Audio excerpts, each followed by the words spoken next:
We here. We here. Man, we back. Man.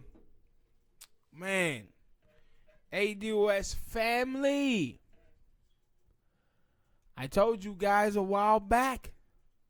Tell them shit. I did tell them. They can know that I told them. They watched the vids. But I told you a while back that the ADOS movement would start exposing people who you thought was on your side. Well, y'all have seen that with Joanne Reed. We exposed that. Mark Thompson, Talib Kweli, Simone Sanders, Angela Rye. Now we have the NAACP of Atlanta. As you can see on the screen right now, you see them taking talking points for this little cretin named Imanti. Supposed to be some damn gypsy. This little chick looked like one of those monsters from the movie Wrong Turn. Hideous. But the NAACP is taking talking points from her. This in the ADOS movement. Now, I told you guys before that we as ADOS people, we cannot depend on anybody, man, who depends on white money. And the NAACP depends on white money. The same way, I hate to say this, but it's the truth. The MLK Foundation, it depends on white money. That's why a couple of months ago, you seen them counsel giving Angela Davis an award because she said something about the white supremacist Israel government under Netanyahu. But they gave John McCain an award when this is the dude who voted against Martin Luther King Jr. having a holiday. Because too many of our groups in this country are dependent on white money. And it's because of the 60s. It's because Martin Luther King Jr. was assassinated in 1968 and didn't get to finish his work of reparations. And that's what we're trying to do now. It finished King's work. He was assassinated before he could do it. So his children, us, we must do that. But the NAACP is out here trashing ADOS. Talking about you guys was claiming indigenous people before. Now you done heard somebody on YouTube, and now you claiming this ADOS stuff. Meanwhile, check the numbers out in Atlanta amongst black people. I think the last time I checked was like the white people in Atlanta was making like $80,000 a year. And white people were making $80,000 a year, and black people was somewhere around 35, 40. And the NAACP, don't you have something better to do with your time? Y'all are the same Negroes that was out there talking about we having a funeral for the N-word. That's what y'all was doing.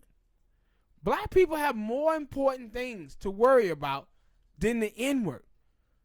See, when you allow yourself to be led by the boule crowd, you have to understand the deficiencies that they have because of the class that they come from. They're not anchored in blackness. So they'll end up getting you to follow foolishness, just like the gay community. So you have so many things that are going on with gay people, but the biggest topic years ago was gay marriage. If as a gay person, the biggest problem that you have is getting married, then you don't have many problems. Right? You don't have many problems if that's the biggest problem you have is getting married. But when elitist people start speaking for the whole, this is what you have. And a lot of those asses at the NAACP, the white liberals and the white moderates is paying them real good. They are the slave catchers. When the slaves would try to run away from the plantation, they would have the slave catchers to go out there and find them. It would be black people go out there and find them. Same way at Harvard University, where they would have black slaves to go and rob the graves of African Americans to bring them back to Harvard University so they can do tests on our brains and our bodies. This is pretty much what the Boule crowd is. And NAACP plays the role of getting black people to vote blindly for the Democratic Party. So now when you have ADOS is talking policy. They don't want us talking policy. They don't want us talking a black agenda. They want us talking party. What they want us to do is strictly focus on Donald Trump. And that's all. They don't want us to focus on our community. What is and what's not being done in our community. Because then we're holding white supremacy accountable. See, they make their money off of white supremacy. Because we didn't get reparations or what we would do through the New Deal, have left black people and black organizations dependent on white money. That's why we can't trust them. Because they'll never ever truly fight for a black agenda. White people pay them to do the opposite. To fool us. Talking about individual racism, but not talking about systematic racism. And the NAACP of Atlanta should be ashamed of themselves. Now, I'm going to tell you what they did. The ADOF family, you guys out there, y'all went at them on Twitter. So, a brother got in touch and he hit him hard. So I think it was the president of the NAACP Atlanta, he came out and he says, well, we taking care of that and we remove the person who was running the Twitter account for the NAACP Atlanta account. I highly doubt that he did that. Because the NAACP have been doing this for a very long time. You go and watch dudes like Donald Sterling, the racist owner of the Los Angeles Clippers. The NAACP was in this man's back pocket. Did you know that, Smoke? No, I didn't. Yeah. They gave him a big award. The NAACP did. And so many other terrible white people. The NAACP been giving awards to, man. And this is why they can't be effective for black America when you depended on white money. They have y'all Negroes out there playing the minor minority and having respectable politics. You can't have that when you black. But this is what so many suburban black people are, man. And they do nothing but undermine the collective. Too many black people in America are focused on individualism. Too many people are trying to get a bag by kissing white ass while hurting the collective. And so many of these people today serve only one purpose, man. When you talk about us as black people, we ain't nothing but financial currency for these people. That's all we are. When they talk about Black Lives Matter and all of this stuff, they only see our worth through death. So they can make money off of our death. They're not fighting for us. They're not doing anything. And the NAACP done showed their hands now to come out against ADOS the way that they did. And then they'll come out and try to apologize. No, this is who y'all are. See, if you black and you go at the Democratic Party, they say you pro-Trump. Well, ADOS is about lineage. ADOS is about reparations. Well, conservatives can be for reparations too. They say we've been co-opted by MAGA. No, it's some black people who have supported Donald Trump and still be for reparations. We ain't been co-opted. We know what the struggle is and we know the path forward. Stop pretending and acting as if you're a conservative, you cannot see the message behind the movement of ADOS, because you can. You can be a person that is anti-gay marriage, anti-abortion, anti-gun control, and still be pro-reparation. This is about lineage. But this is the game that they trying to play on the ADOS movement. Oh, you guys support MAGA. And I'm going to tell you why that is later on in a topic that I have after this. But NAACP, same on y'all, man. See, I knew about y'all all this time and the foolishness that y'all like to play. I knew that when y'all was talking about burying the N-word. Y'all are elitists. That's what y'all are. Y'all a bunch of elitists, bro. And y'all out here representing black people. And the majority of black people in this country is poor. We're not elitists. We speak that real.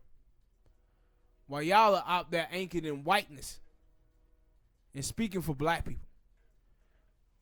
We about to put an end to that shit. We don't need y'all speaking for us anymore. We can speak for ourselves. Sorry about that train noise, people. We moving weight. We moving rhymes like weight. Shut up. But hit that like button, people. Subscribe. Next topic. Got to talk about the mayor of Baltimore, Catherine Pugh. She is resigning as mayor of Baltimore amid investigation into her business deals.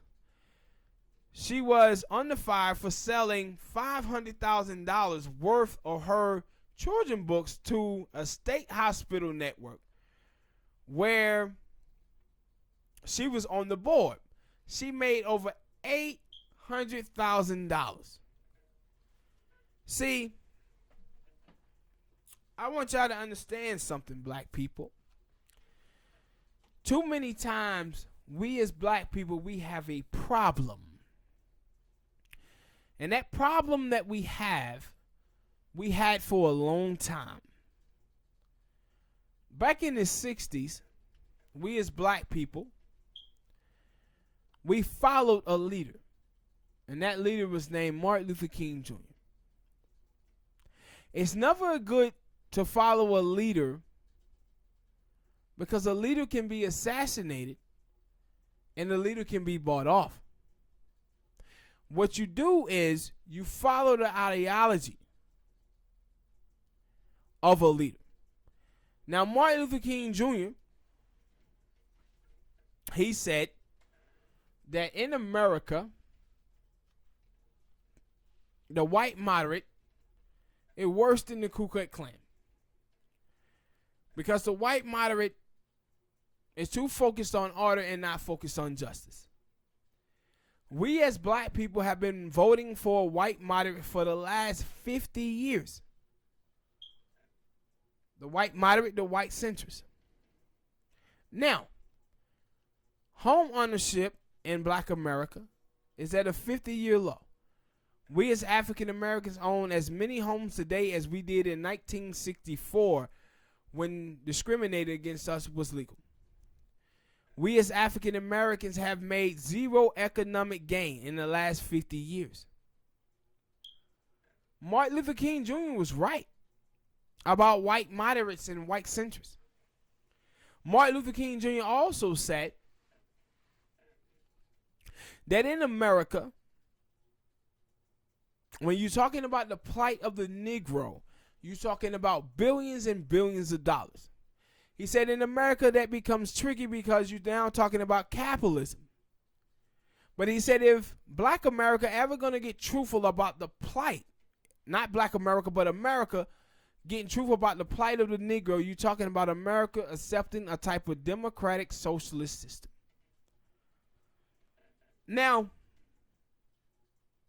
we as African Americans, we have allowed ourselves to vote for people who look like us. And one of the problems is, as us as black people, we see coons, house niggas, Uncle Toms, mammies, bed bucks, and bed wrench.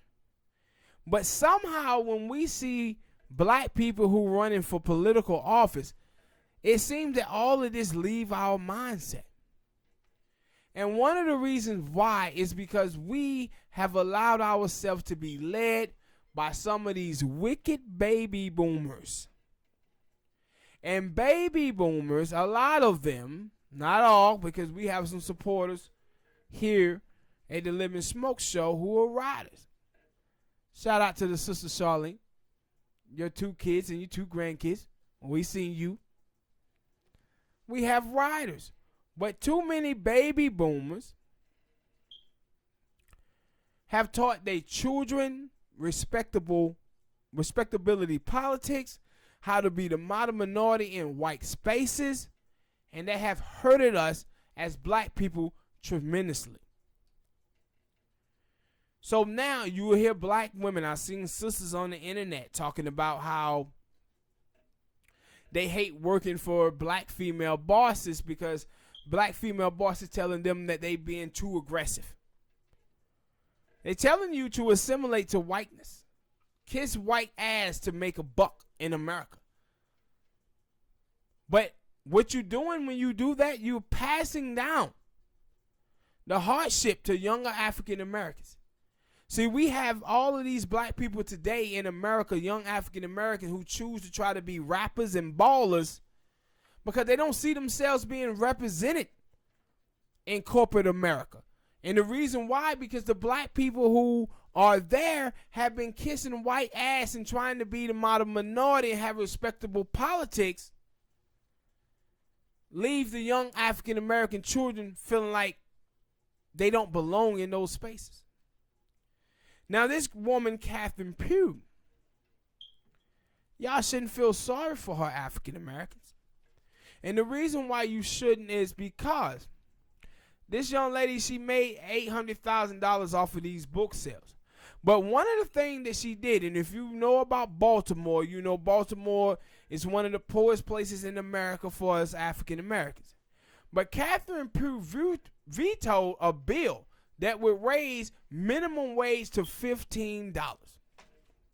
So she was using the office to enrich herself, individualism. But when it came to collectivism of black people, she vetoed it. And so one of the things we have to understand, because of the position of us in this country, because we didn't have reparations and we didn't have the New Deal, a lot of our parents, man, have not been raising wives, have not been raising husbands. What they have been raising is survivalists. We are born to try to survive.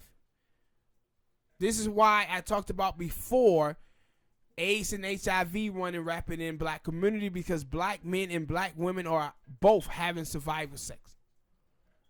And it's all because we haven't had reparations. Because we was held out of the New Deal. And so when you see Catherine Pugh, what you see is a woman that comes from the lineage of ADOS. What you see in America, how many black politicians that you seen get caught up in corruption? A whole lot. Because they depended on white money. They wasn't raised to be, the standard bearer for American politics or blackness. They were raised to try to get a bag. And when people are raised to get a bag, man, that's bad for us as black people. When you watch Oprah Winfrey this week and she talks about how her friends in college, people in college told her that she was a token Negro basically. And she said, well, I'm a token Negro who getting paid. She wasn't raised to have integrity. She was raised on individualism to get a bag. Jay-Z and Puffy said one time, not too long ago, what's better than two billionaires? A steady middle class. That's what's better than two billionaires. A steady black middle class. That's what's better than 2 or 3 billionaires. So we done got the Oprahs, the Jay-Z's, we done got the P. Diddy's of the world, the Dr. Dre's, but we as black people sits at the bottom. And we can't cheer these people. We can't allow these people to be our leaders. All of y'all black people who are middle class or in poverty now, you have to be the leader. But you cannot allow these people to indoctrinate you with their individualism, with their rugged and cruel capitalism. Because those people are attaching you to failure. A lot of these people out here come from the school of Ronald Reagan. And what we need to, not Ronald Reagan, but Richard Nixon and Ronald Reagan. And what we need to understand is this. Too many of us as African American today, we're not the vision of Martin Luther King Jr. We're doing the opposite of what Martin Luther King Jr. did. Martin Luther King Jr. decided to fight back the notion that because white people disagreed, we must settle for less. LBJ and John F. Kennedy tried to tell Martin and the civil rights movement that he was asking for too much. That we'll lose the South for the next 4 or 5 decades if we do the civil rights movement. Martin didn't care. Because he was like, my people have waited too long for their rights. But as you watch us today, those white people who was telling King that, they won over our minds. Because that's what we're doing today. We're saying we don't deserve universal health care. We don't deserve a $15 minimum wage. That's just the stuff that's happening in the mainstream American politics today. But we have to sit back and think about, man, we ain't even got to fight to reparation. We have allowed white people to tell us we don't deserve universal health care. That we don't deserve $15 minimum wage. And we have rolled with them. That's what we have done. And baby boomers, man, they have passed down this wicked ideology to us that we as black people have to shake. And we had plenty of baby boomers who was fighting that back. Plenty of them. But they didn't have enough people. While they was fighting, and they knew the real. They knew what was going on. that we was out here fighting these white supremacist moderates. We was out here supporting them. People like Joe Biden, Bill Clinton, and Hillary Clinton. We was out here giving these people our vote while they was burying us. And the NAACP, these black groups, I watched the website, Blavity Black. They out there talking about why they are for Joe Biden. These people have been in place. White people have put them in place to sell us out. The slave catchers to bring us in to the fold of the Democratic Party and vote blindly. We have to put an end to this. Because we keep seeing over and over again with these black politicians, man, they keep getting caught up in scandal. And the reason why they are because they depended on white money. That's what they are. And that's what Captain Pugh represent. So hit that like button, people. Subscribe. Next topic. Representative Ilhan Omar. Ted Cruz.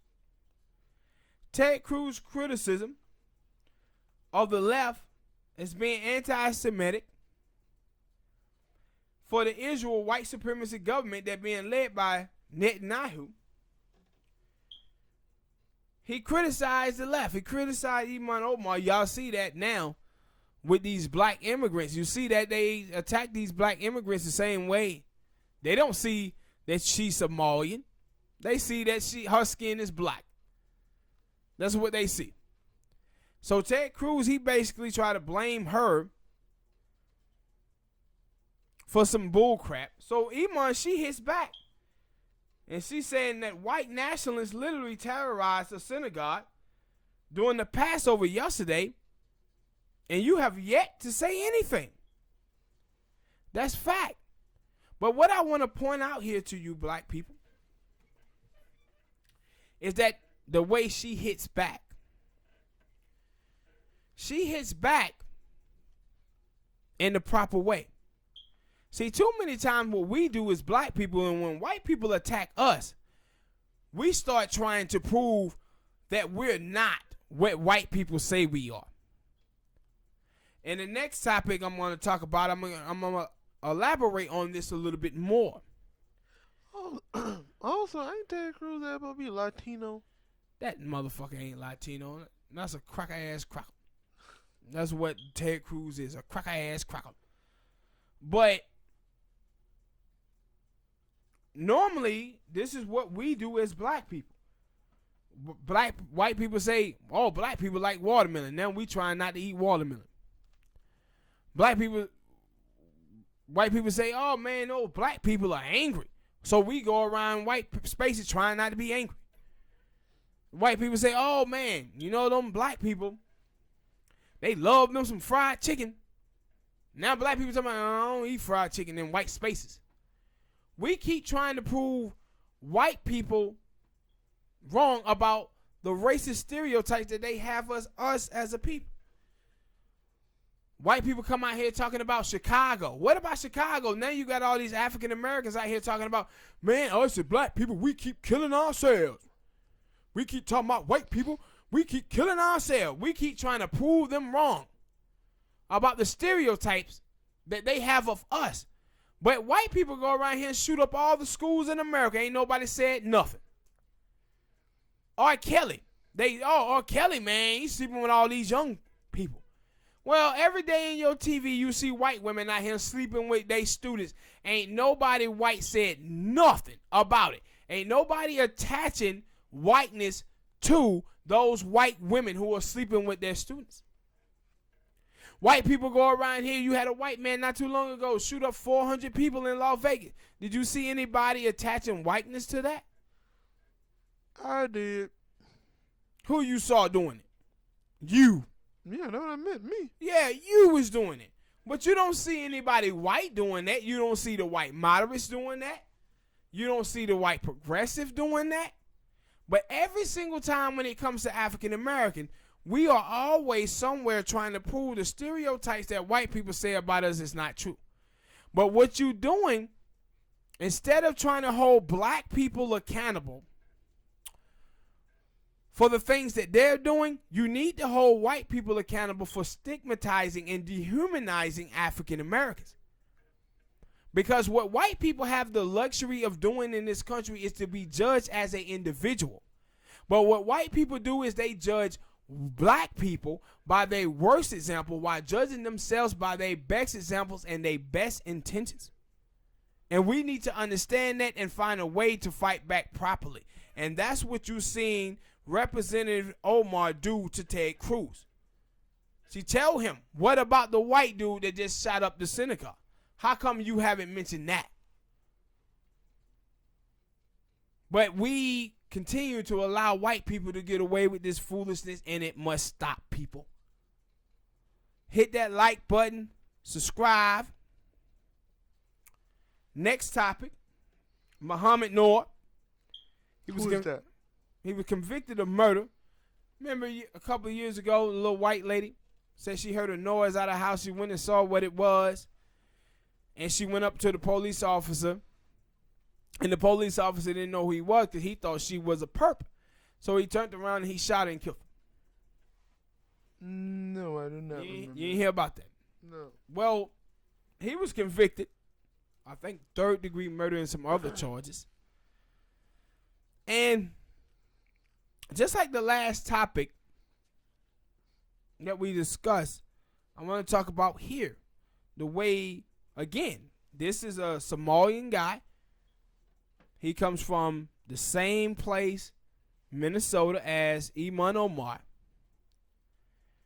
And what you've seen from him is that all the police unions, anytime a white person kill a black person, you seen all of them on TV and defending the white officers. You ain't see none of that with him. None of it. So he gets convicted. My problem that I have and what I want to talk about is how many black people was out there trying to prove white people wrong. Black people was out there talking about, yeah, he should be charged. They trying to show white people that, oh, we can be harder on black people too. It ain't that we just mad that white people kill black people, white police officers. We mad too that black police officers kill black people too. So there you go again. Black folks out here fighting for white people approval. What you was doing was helping white people send away a black dude for the how many years he gonna go to jail, while those white people, they're not gonna do the same for you. And haven't. While you out here burying your own, they not gonna do that. What they gonna do is say Blue Lives Matter. See, you ain't seen none of them Blue Lives Matter crowd out here protecting old Muhammad. You ain't seen none of the conservatives out here defending old Muhammad. They were when the white officers shot and killed black people, though. But you trying to not be the stereotype that white people think of you, so you out here burying Muhammad. See, this is the game. When I tell you that we as black people, man, for the last 50 years have been out here fighting for white validation and fighting against white rejection. Now, this dude is gone, but how many white police officers are gone? Like, this dude case is literally, like, you heard his officer, his officer partner, he was out there trying to play double sides. Like, yeah, you know, he was scared, and, you know, we was out there, and we didn't know anything, but, man, I don't think he should have shot him. He playing both sides of that out. But also, whenever a cop ever done that when it's a black shooting, they always say he was in it right. To be scared. I think A couple of years ago, it was a young black boy who got shot and killed by a police officer. I think it was in Connecticut. And it was an officer there, and he did the right thing, a white officer. He said, yo, man, I saw this police officer jump on top of the car. He said, I pulled out my weapon, and I fired at the officer because he was in the wrong. He said, I didn't even know it was an officer. I thought it was just a regular perp jumping on someone's car, so I shot at him. Man, the police officer in the police department fired that white dude for telling the truth. And guess what happened? The white dude went to court and got off for killing the young black dude. Got off. See, they protect their own. Yeah. But we as black people, we are so desperate for white approval and white validation and trying to prove the stereotypes that white people have against us wrong, that we're willing to bury our own to try to make a point to white people. You can't make a point to white people. You can't make a point. They always going to be on team white supremacy. They're going to protect their own. I said people don't understand what collateral damage means. See, these white people, man, they see us as animals that cannot be tamed. So you shoot on sight. And whatever you kill, if you kill innocent black people, so what? That's collateral damage. If black people wasn't so animalistic or so bad, we wouldn't have to be in their communities. This is how they see us. So all of your kissing ass and your model minority and being respectable politics, having respectable politics ain't going to help you black people. It's not going to help you all. You can kiss white people ass all you want to. But they see you as historically prone to criminality. That's how they see you. You can kiss all the ass you want to. That's how they see you. Hit that like button, people. Subscribe. Next topic. Louis Farrakhan. Banned by Facebook. See, a lot of y'all out there fell for this foolishness that the Democratic Party and the establishment was spraying about Russia. Russia, Russia, Russia. But what y'all didn't understand was this. They was using the Russia thing to silence people on the left. See, if you make it that you had these fake accounts Russians out here, and if you ADOS, you part of the ADOS movement, you know that they've been using that Russian bot thing against you now. See, when we was watching them kick off Alex Jones, people thought that was a good thing. It wasn't. What it was a way for them to censor black voices like ADOS. It was a young black brother who, when Kamala Harris announced her candidacy, came out with a thread about her and how bad she was for African Americans. They kicked him off of Twitter because of that. See, what the mainstream media have been for years, MSNBC, Fox News, CNN, ABC, CBS, all of those people control the narrative. They control what we thought as a people. Not just us, but minority, everybody in the country. But see, now, you have people on the internet, have their own voices and able to educate African Americans about what's really going on. They want to kick us off. See, now if you make it look like we just want to kick off Alex Jones, everybody like, yeah, Alex Jones is a racist and a conspiracy theorist and a madman. But y'all are giving some people in Silicon Valley, elite, trusting those people to decide who should have free speech and who shouldn't. Well, those people are benefiting from white moderates being in power. Those people are benefiting heavily for conservatives being in power. So who do you think they're going to try to shut down? They're going to try to shut down black people who are pushing for reparations. They're going to try to push down socialists who are pushing to hold capitalism accountable, to have some checks and balance. And that's what they're doing now.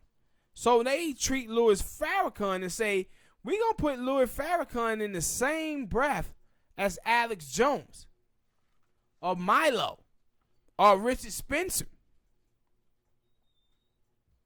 Only thing that Louis Farrakhan have ever done was call out the white supremacists amongst the Jewish community. They say he's a hate group. He's a hate group. The Nation of Islam is a hate group, while the Aryan Brotherhood and white nationalists are not considered that. How did that make sense, Smoke? Hell, it don't. I think when Black Lives Matter was going, they called them a terrorist group, right? Yeah. But while white militia and people like that was actually out here shooting up people, burning churches and shit like that, they were never on the terrorist list. But and that shows you the position that black people are in America. Yeah. And it never has changed. A lot of people like to act like it have because you got your favorite celebrity on TV and stuff like that, but and see, that's their life, not yours. Another thing I want to talk about, pertaining to Louis Farrakhan, is that Melissa Milano came out against the Muslim sister, Linda Sarge, and Mallory, because they had connections to Louis Farrakhan. And she said that Louis Farrakhan is anti-Semitic. I want to distance myself from that. But Lisa Milano also come out this week and tell you that she's supporting Joe Biden. Now, Joe Biden, people, as you know, did the thing with Anita Hill, one of the biggest racists in the last 30 years in the Democratic Party. He oversaw the crime bill that have seen 2.5 million African American men go missing. She supported him. She had 20 candidates to choose from, and she chose Joe Biden. See, this is the definition of white feminism. See, these white women, economically, they're not in position as African American women, or Latino women for that matter. So somebody like Joe Biden, they can see as an option. Why? Because they're not going to be hurt by him.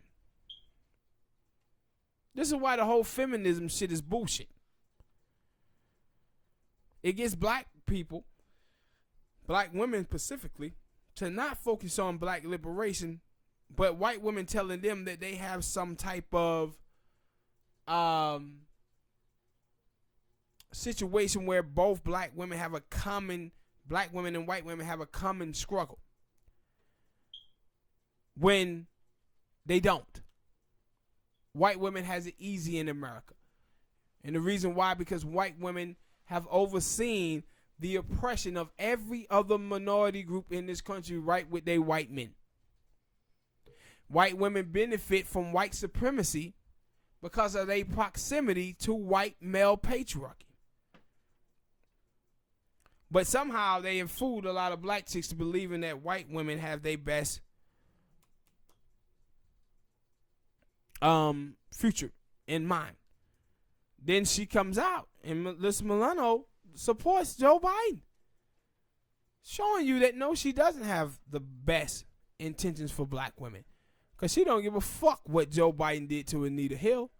She don't give a fuck what Joe Biden did with the '94 drug bill that saw so many black men out of the home, that left so many of our black sisters out there going at it alone. She cares nothing about that. And most of your white feminists out there don't care nothing about that. And that's why they out there amping up Joe Biden right along with a bunch of suburban boule blacks. Amping them up. But what you see with this whole Louis Farrakhan thing, man, ADOS people, all my people out there making ADOS vids, you know you on deck. Because you threatening the establishment. You pushing the establishment. They're going to start kicking us off of YouTube next. That's the game. That's the game. I'm going to say we have hate speech. We got a bunch of white people in America who you constantly see knows nothing about race issue telling us that we are hateful. And see, this is the type of shit that you saw from Michelle Obama. Well, Michelle Obama says that Reverend Wright calling out racism amongst white people was the same as white people being racist. That's like blaming a woman who was raped for speaking out against the person who raped her. See, a lot of ignorant black people think that we can be racist. We cannot. We hold no power to be racist. See, white people on their own could elect Donald Trump president. We cannot. White people own all the judges' seats in this country. The Supreme Court, majority of them is white. The circuit courts, majority of them is white. 94% of newsrooms in America is white. 89% of our politicians are white. Out of 100 donors in American politics, 94 of them are white. That's what white supremacy is, and that's what it looks like. We cannot be racist. We can be bigoted. We can be prejudiced. When we talk about white people not putting seasoning on their turkeys. But we cannot be racist. But man, this is a wicked game out here, ADOS family, that they playing. Cause no, they coming after us next. Y'all best believe it. Hit that like button. Subscribe. Next topic. Should a black man who is married help out his mom or put all of his energy into his wife?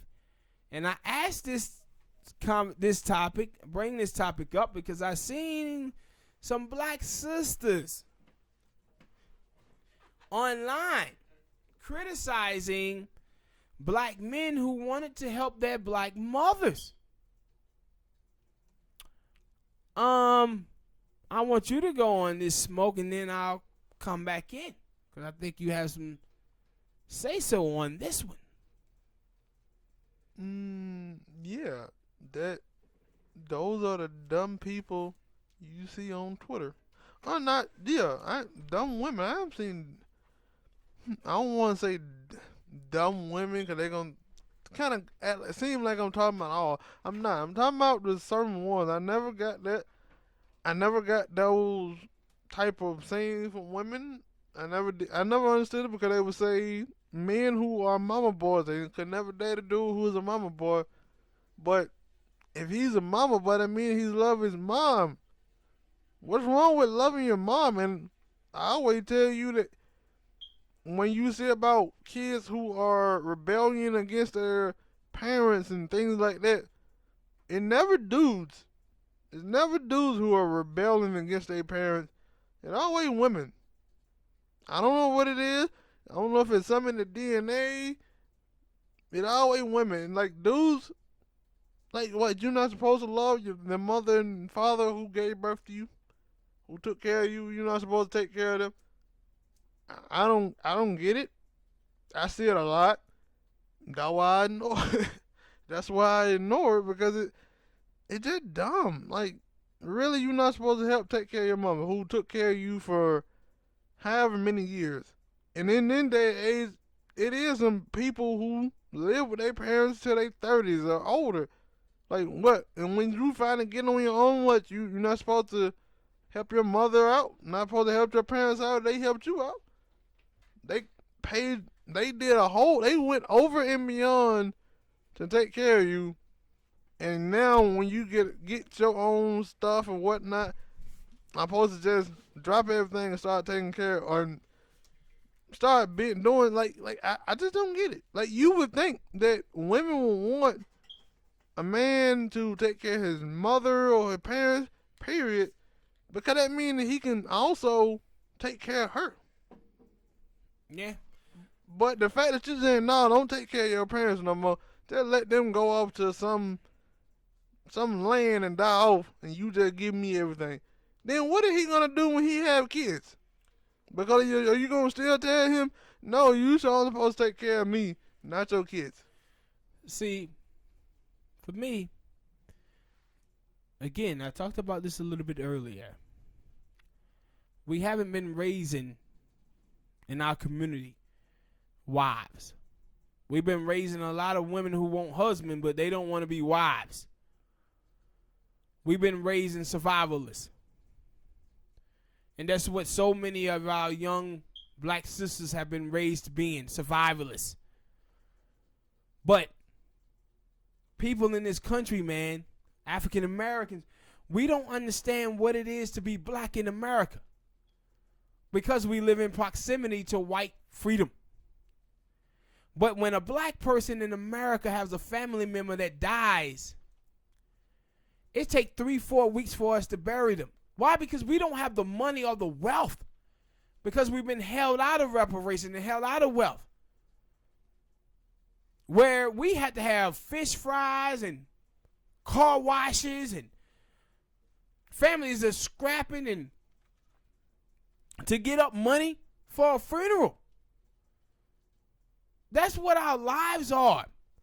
When you talk about African Americans, man, who graduate college, and all my black folks out there that hear this, who have graduated college, you know this to be true.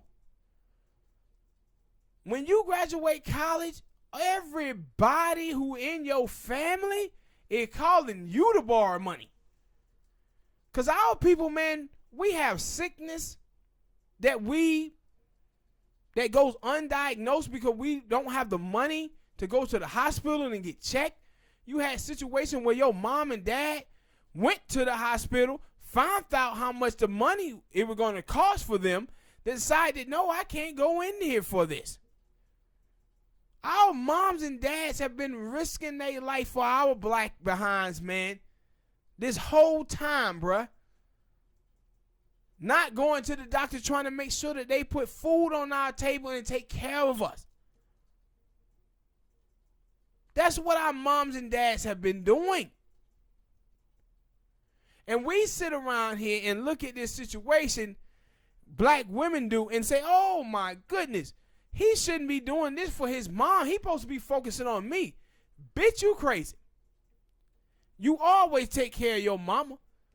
Even if you're a successful black man in America, you got there in that position because of your mama. Your mama taught you everything you know, your ideology, everything about you. Your mama took risks. Your mama took sacrifice to make sure that you became the person that you became. And if you sit up here and turn your back on your mama because of some broad, you done absolutely lost your mind. And like I always tell you, when women, I used to always tell you about the lion. I know it wasn't a lion, the tiger. The mother tiger and the daughter tiger. The mother tiger raised the daughter tiger up. Absolutely, go with it. I know where you're going with it. Raised the tiger up and, taught her everything, taught her how to hunt and everything. And then when the daughter tiger came of age, what she do? She turned on her mama and try to take over her territory. Yep. And take her man. Yeah, and it like, what type of shit is that? And Yeah. that, like, that's why I always say, like, people might listen to this and say, "Smoke your ass is crazy." No, I take a lot of stuff. I watch a lot of Animal Channel, and I look at that and I say, it's a lot of stuff that I see on Animal Channel, Animal Planet, that animals do that I can correlate to human beings. No way. I didn't think you saw that shit. I didn't think you seen that, but I saw that where the female tiger, she's for survival. Like she goes around and she sleep with any Tom, Dick, and Harry to survive. She'll get pregnant by one tiger and move on to another space with a dude who can protect her more than where you would have tigers. Old tigers would come back when they kids be, baby tigers would be 4 or 5 years old, and like, yo, that's my daddy. And he's like, I'm your daddy? Man, that's you. Man, I had sex with your mama like 5 years ago. Or a tiger or lion who is a stronger alpha male than the male that they already with, and he come over there and beat the hell out of that male. And take a chick. Yeah, you think she gonna go with him? No, Yeah. she gonna look at him and say, "You should have won, nigga. Bye." And see, Come on. and people You don't, daddy. I'm telling you, black people out there, especially black men, what Smoke is telling you about now, go look that shit up about how tigers act. Because we got a lot of black sisters in our community who act just like tigers. No, Just like tigers. I always say that, like, because I see it, especially, like, I see it in my daily. I saw it when I went to school, and then I seen it on TV, and then, like, yo, why is it always that's the story that, like, at some point, you have to watch TV and you see the stories of things that happen, and you say, wait, they turned this story for a reason, and it may be because this is how it is. Yeah. That for some women, at some point in their life, Attracted to patriarchy. at some point in their life, they clash with their mothers. As a mother trying to teach them things, they clash with their mothers, and then they hate their mother, and then they kind of will hate your mother. They won't. Now, in some cases, you will have it where maybe their mother did treat them like shit, and then your mama come along and treat them like an angel and treat them how a mother supposed to. But most of the time, you see women talking about, oh, I can't date a dude who's a mama boy.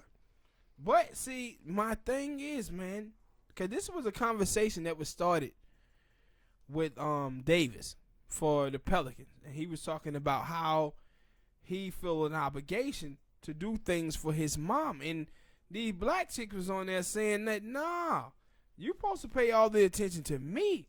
And I'm like, y'all chicks done lost y'all mind. Y'all chicks don't understand blackness. Kind of like, Because we black men, as black men, when we become successful, man, I'm sorry to tell y'all this, but a lot of y'all black sisters are never going to be number one in our lives, man. You just not. Now, we could be great dudes and treat you fantastic, but our moms is always going to be number one. You gonna be 1B. Like, and I saw this clown ass black dude on Twitter. But he was responding to this woman, and he was talking about how he went over to his mom's house, and his mom asked him to wash her car for her. And he told her, no, you got a whole man up here, my dad. Get him to wash the car. And I'm sitting here and I'm thinking to myself,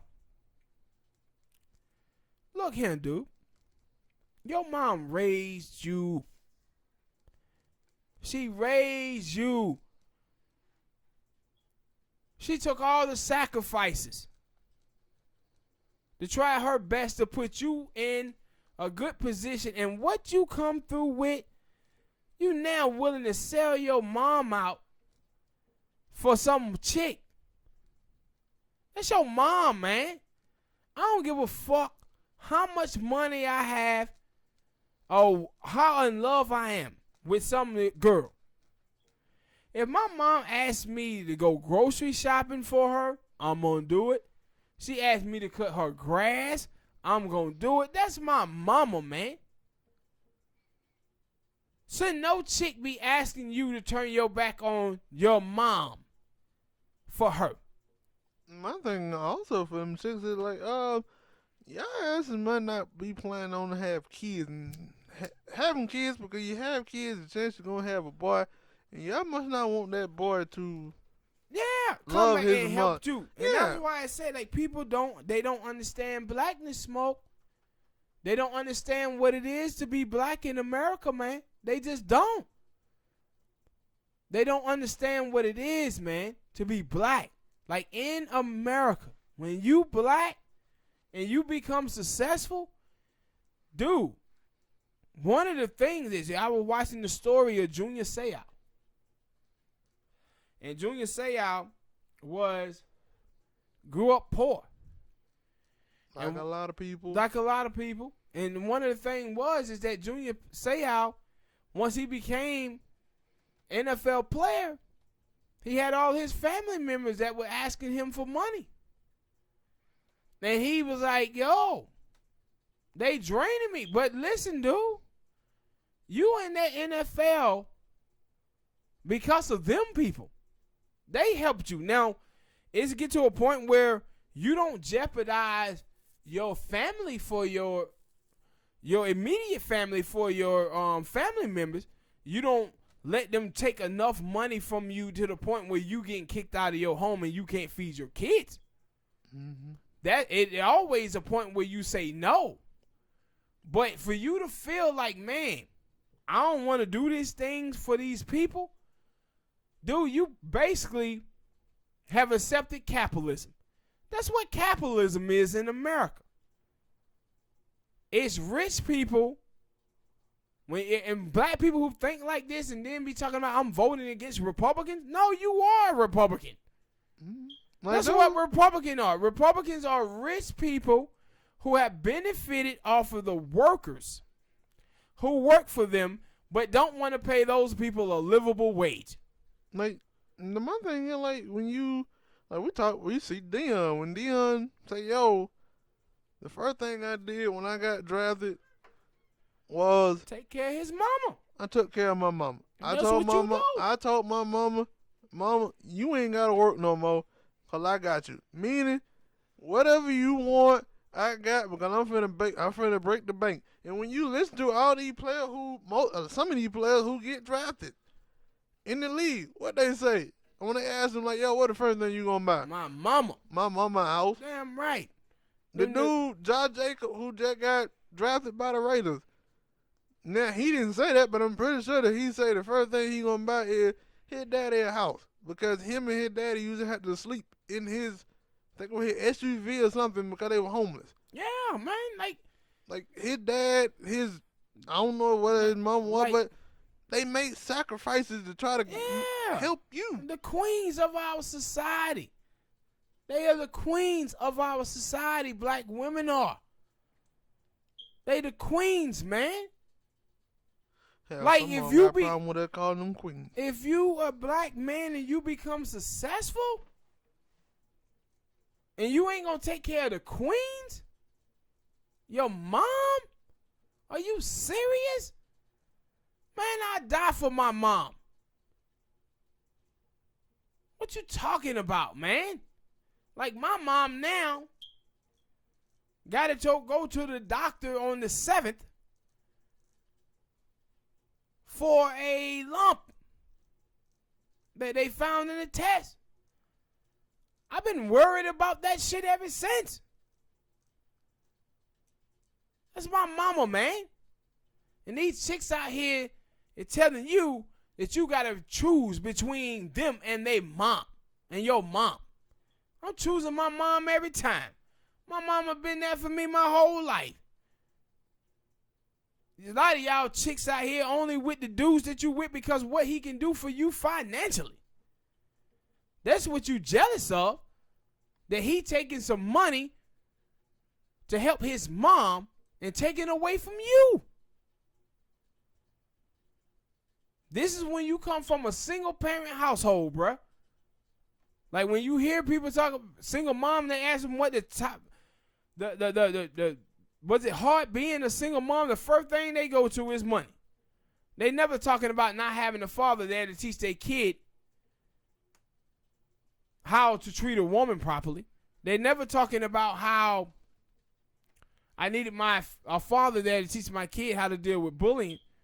The first thing they deal with is money. And that's why you see little chicks out there like Megan Thee Stallion out there, 24 years old, shaking her ass trying to get fans.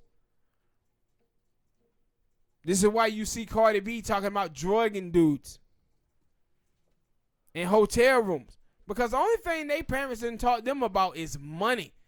They living out here in a world of survival. Look, I have heard. You can't have no wife like that. I have heard some chicks, some single mother said, but it ain't meaning. It ain't meaning. And now I say you get those black mother who are truthful. They, man, I can't teach no man, no little boy how to be a man.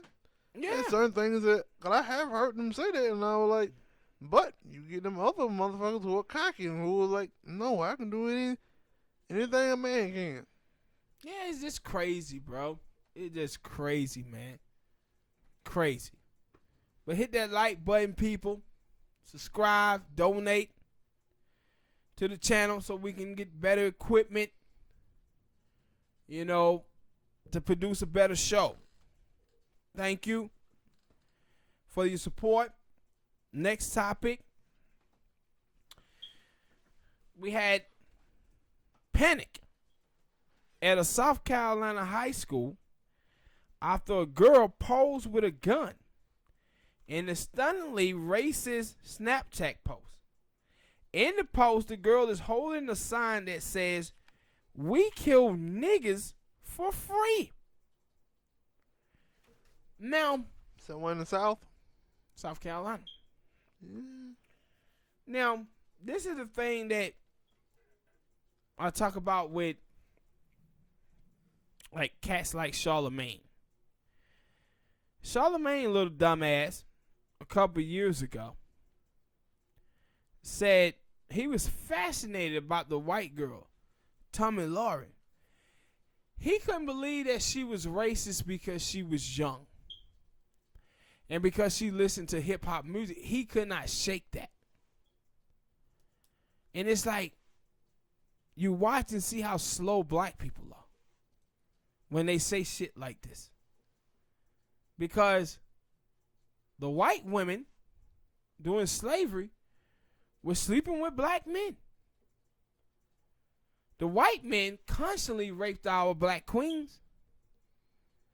Racism has nothing to do with sexual behavior. You can't help who you're attracted to. And this girl here was in the South Carolina high school. The white people that you saw that was out there at Charleston talking about the Jews won't replace us and how they would like to kill African Americans, all of them was young. See, what we as black people don't understand is that racism is like religion.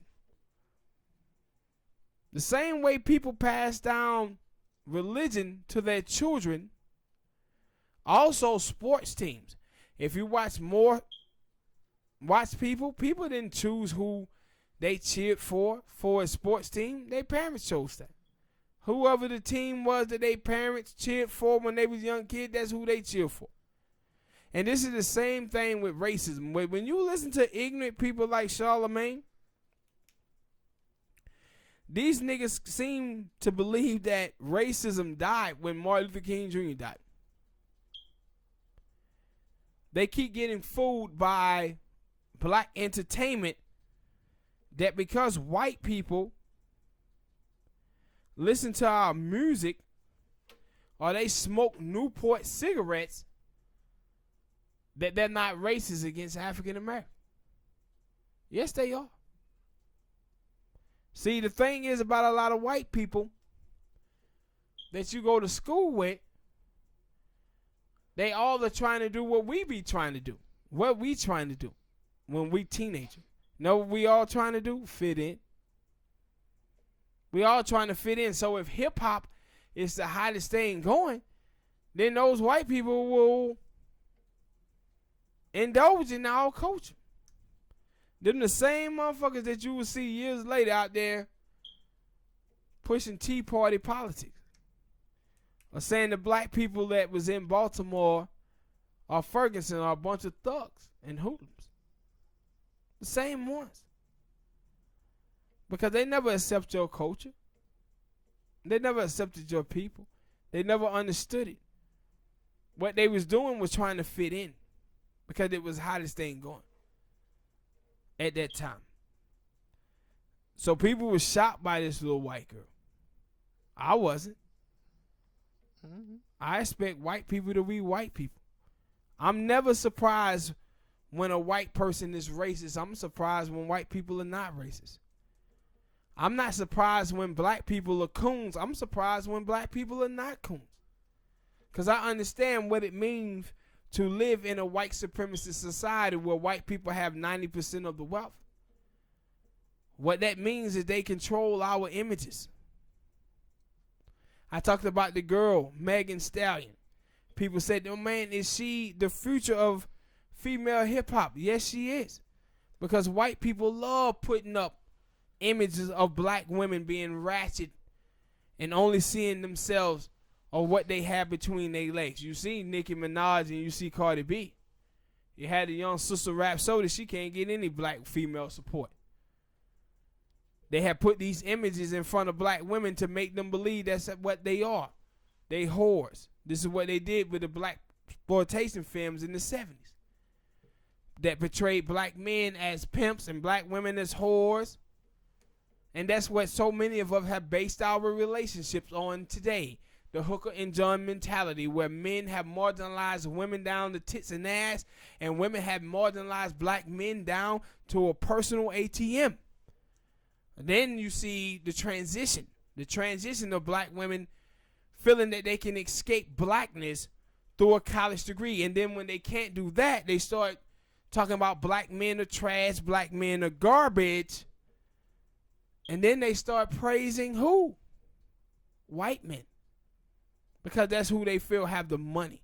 Every time you hear a black woman talking about dating outside of her race, they always choose a white man, not a Mexican, not a Puerto Rican, not a Jamaican, not an African, a white man. Same reason when you see black people in this country, we see Asians in our community and we think Asians are getting it because they have a store. Same way we talk about Jewish people. We think they're getting it. Because this is what white people have told us this. White people have put these images in our faces and tell us these things. But I'm not surprised or shocked that a little white chick in a South Carolina school was holding up guns talking about we hang niggas for free. Because racism is passed down. Yeah, it was a little kid, I think. Just like cooning is passed down. Yeah, it was in Ohio. I can't remember what he or she's stupid ass sound said about. It was a racist sign to a person. I guess it was a person of color about going to prom. It was something racist about. I'm white and I normally something, but I choose. It's something. I guess it was like I'm white and I normally don't date black people or anything like that, but I choose you to go to prom with. I can't remember the damn. With a little white boy? Maybe it was a little white boy. I think it was on TMZ, so I didn't get to see it. Was it the video? Was it the picture where the white boy had spelled out Kool-Aid in Kool-Aid packages, and he gave the black girl a box of chicken and asked her to the prom? No, it was in the only thing I seen was it was in Ohio in the sign. I didn't really see the person who did it. Yeah, but see, this is the thing with suburban blacks, the boule, the Belavity blacks. They be speaking for us as African Americans don't have our experience. You can take a sister from the hood and have a little white boy come up to her with a picture, with a post with Kool-Aid spelled out in Kool-Aid packages, asking her to the prom and gave her a box of chicken. She would know, nah, white boy, you racist as hell. But these suburban blacks who anchored in whiteness, they don't know anything about that. They surprised. They happy that they getting some type of validation from white males. Like, man, we have been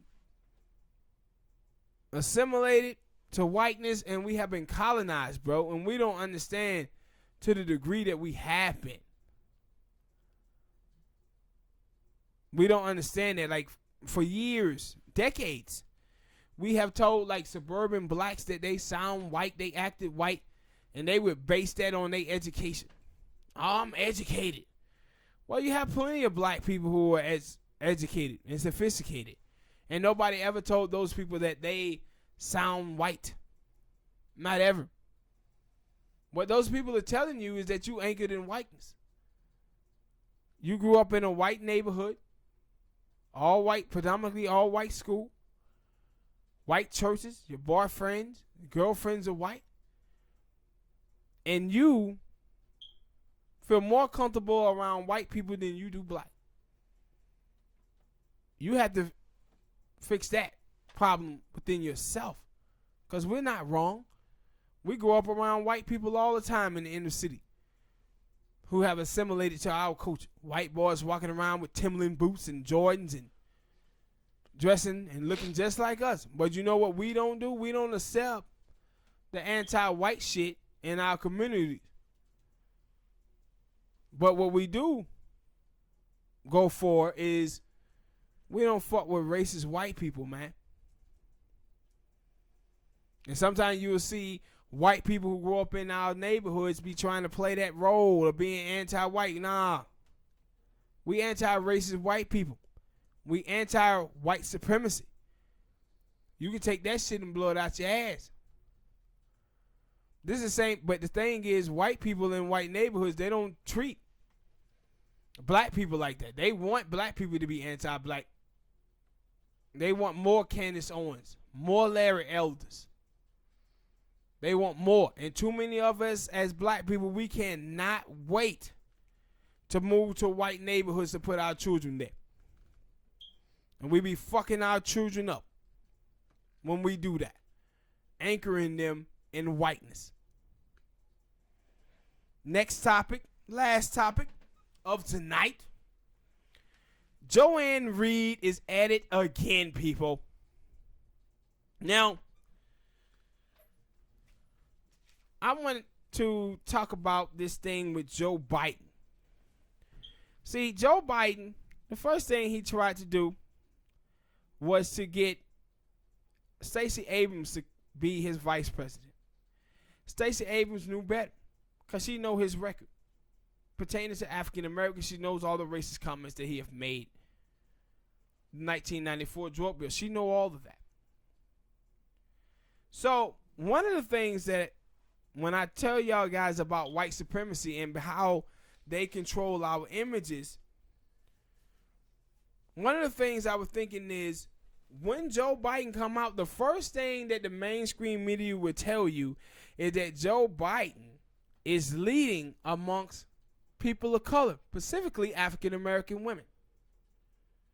So, a poll comes out, I think it was CNN and MSNBC, all of them covered it, that says African American women are supporting Joe Biden the most.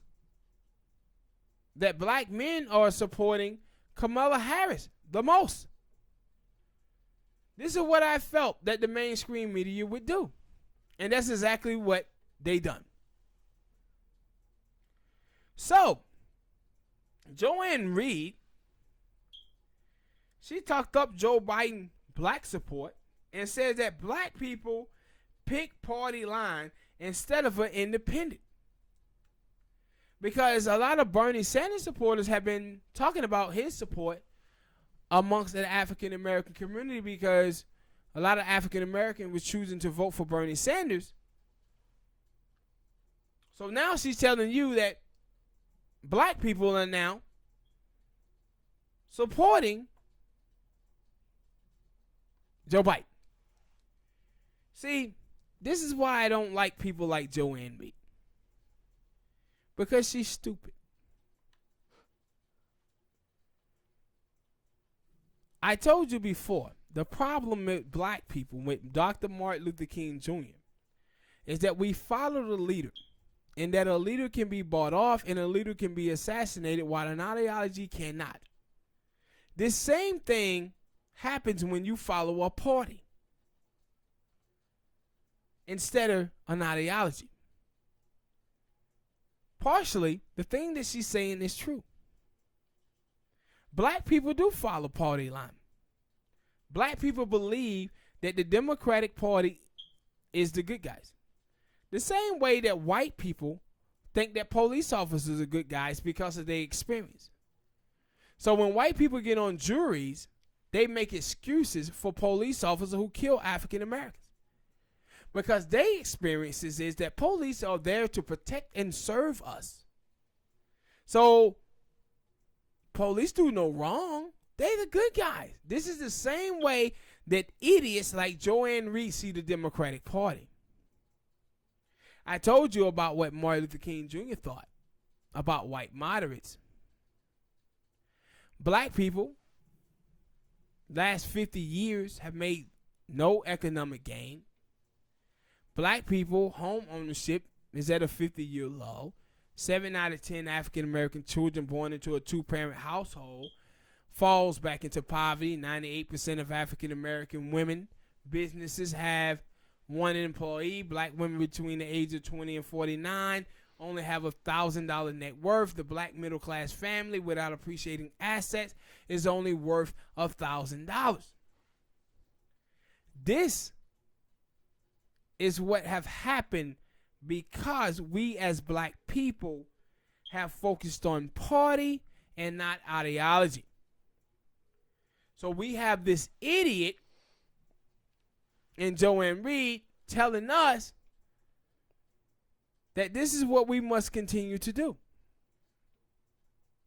Meanwhile, we are on schedule to have 0% of the wealth and 0% of the land, the median black family, by 2053 if the politics of today continue. This is when you think about this stuff, as ADOS, when we start talking about lineage, man, I think one of the approaches that we have to add into this, when we start talking to these Africans, Nigerian Africans or Caribbeans or Haitians or whatever, I think we have to go in more detail. See, when I tell you guys that just like religion, just like racism is passed down, what is also passed down is our history and our struggle with our lineage. So if you Joanne Reed and your people migrated here in the 1960s and 70s, you don't understand our lineage. What your mom and dad passed down to you was shit that you got from Africa, that they knew from Africa. You don't know our lineage. You don't know our history. You don't know our pain and our struggle, and you can't get that shit by watching some fucking movie or being educated by white people. See, like I tell you about Martin Luther King Jr. in your history books, in school, they tell you about the MLK in 1962, 63, and 64. They don't tell you about the MLK in 66, 67, and 68. Because white people control our images, they control our story. So you can't learn about us. Now I want to talk to you about Joanne Reed. Joanne Reed is from Denver, Colorado. How many black people live in Denver, Colorado? Not many. Simone Sanders is from Nebraska, one of the whitest places in Nebraska. Angela Rye is from Seattle. The majority of African Americans live in the South. How much do these people know about us Not much, but they in the media talking for us. When they come from places that is predominantly white. And she's up here not being a very good ally to the African American community. We as black people should not be voting on party lines. Like I told you, people in party can be bought off. Leaders can be assassinated. But an ideology cannot. And this is what she's pushing on us as black people, to continue to do the same failure of the last 50 years. And pushing Joe Biden. She's talking about Joe Biden. Out of all the candidates that's in this race, Joe Biden is the worst for African Americans. The worst of the worst. And see, this is the thing that you've seen from white Americans in rural communities in the Midwest. Them niggas looked at that shit and said, look here, player. We have 30 years of Hillary Clinton history. We know she fucked up. Donald Trump, he's new. We don't know anything about him. So they chose Donald Trump over Hillary because they knew what Hillary was going to be. They knew what she was going to be. See, us as black people, we have to understand that we know what Republicans are, but we also know what white moderates and white centrists are. So we must pick the most left-wing person in the race if we're going to vote. Some of you, as African Americans, the reason why so many African Americans don't vote in this country is because we, as black people, have chosen to vote for these moderates and these centrists that have done nothing whatsoever for our communities. So the people in our communities choose not to vote because they say, man, ain't nothing getting done. But those people don't understand the reason why nothing is getting done, because we as African Americans have been voting for the wrong people for 50 years. We have been getting hoodwinked, bamboozled, had, run amok, and taken by white liberals and white moderates. The difference between the 60s and today is the reason why we was able to get the civil rights movement done, because it wasn't a lot of black people in the media. But now they have raided mainstream media with black people. A lot of them is foreign blacks telling our stories. They have taken the black people who are dependent on white money and got them in the media. People like Al Sharpton, you see he out there eating. You have the white boy, Peter Bettergy, or whatever his name is. He's sitting up there eating fried chicken, collard greens, and macaroni, asking Al Sharpton, is it all right that I eat with my hands? Because that was the stereotype that played black America from white America, that black people eat with their hands. So he felt like he can get some gaining points by eating with his hands. This is how they treat us as black people, as idiots, as fools and buffoons. The only thing they have to do is try to relate to us. But they have to bring no tangibles. They have to bring no policies. And so many of the baby boomer generation have fell for this nonsense, man, for 50 years because they were too busy fighting against white rejection. So white rejection. So the only thing they have to do is make black people feel like they like them. And people like Joanne Reed and these black immigrants, man, they have fell for this the most. Why? Because they're not educated about our lineage and what we've been through as a people here in this country. See, the stuff that you know, man, about black America and the struggle and the pain of our people, man, it was passed down from your great-great-grandfather always down. When you watch The Root, the thing that that movie was about was him passing down his legacy to his children. That's what he was telling his children. Don't forget where you come from. Our history and what we come from is important. That's what has to lead us to the future. That's what he was teaching his people. Don't ever allow these white people to colonize you, to assimilate you to their way of life and their beliefs.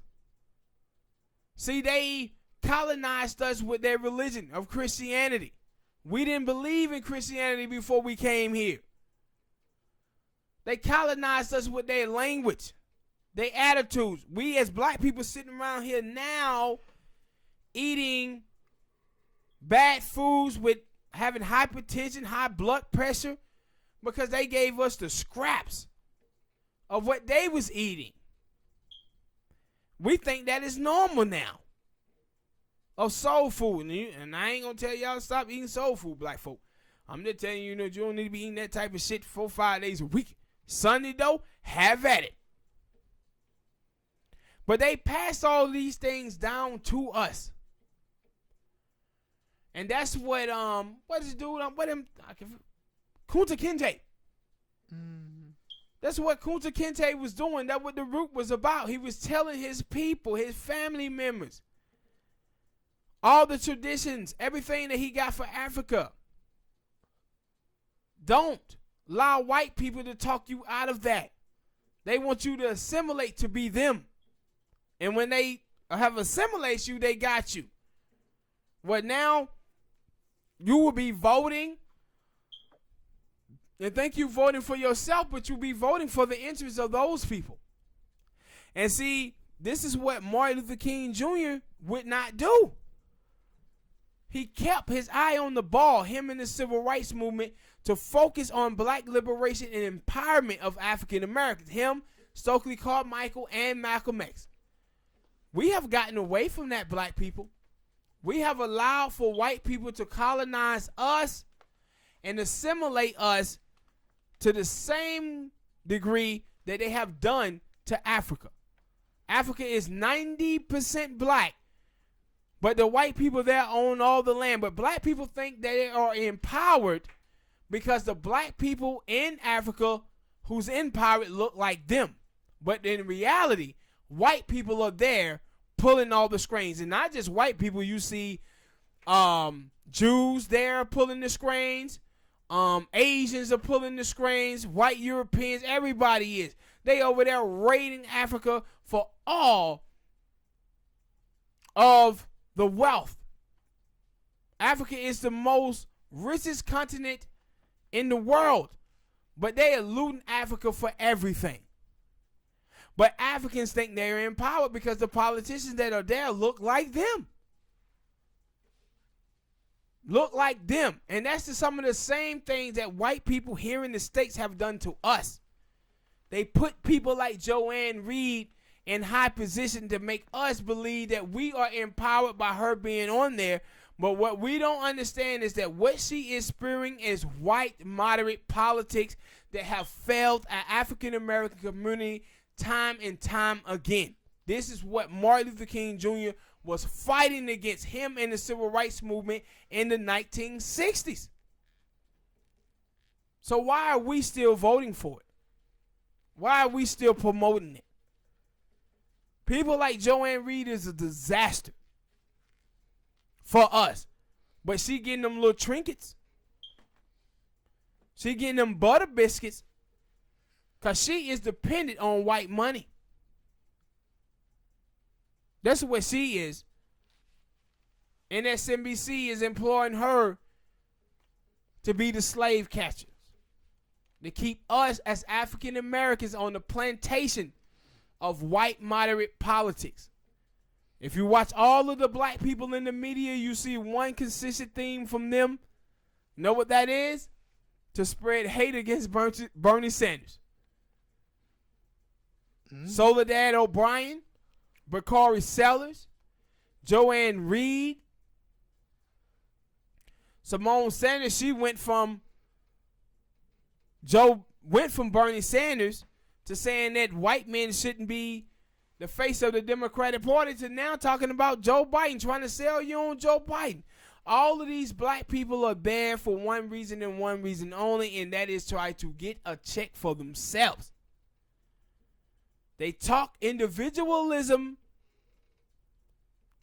they talk collectivism to you black people in your faces where they're visible to you. But behind your back, they're practicing individualism. And you must understand that. With that said, we're going to sign off, people. Hit that like button, subscribe. Drop comments and share. Donate if you can. The donate to our thing is PayPal is in the description. We're trying to get better equipment, man, so we can, have better sound and get soundboards and stuff like that. We can add a little bit more to the show. If you can donate to that, thank you. With that said, we out, people. Peace. And a bottle of hair grease.